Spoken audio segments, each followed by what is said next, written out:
السلام علیکم بچوں، آج جو میں تمہیں کہانی سنانے جا رہا ہوں اس کا نام ہے مغرور طوطا۔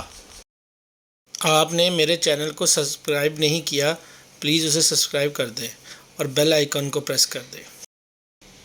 یہ گرمیوں کا ایک خوبصورت دن تھا۔ ٹھنڈی ہوا چل رہی تھی، آسمان پر ہلکے ہلکے بادل چھائے ہوئے تھے۔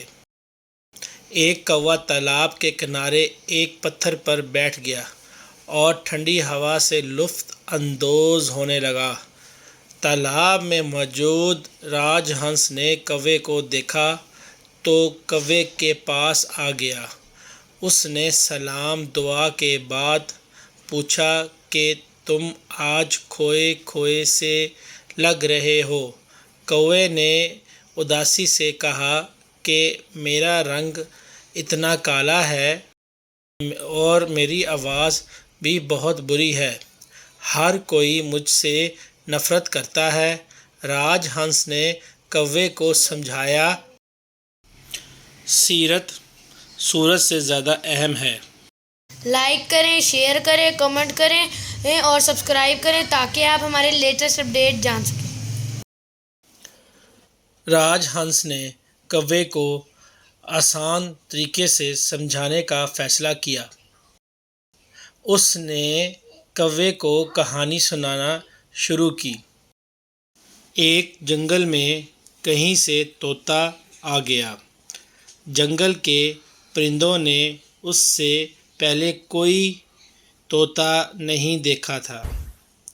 طوطا نہایت خوبصورت تھا اور اس کی آواز بھی بہت اچھی تھی۔ تمام پرندے طوطے کے ساتھ بیٹھا کرتے تھے اور خوشی محسوس کرتے تھے۔ نتیجہ یہ ہوا کہ طوطا مغرور ہو گیا۔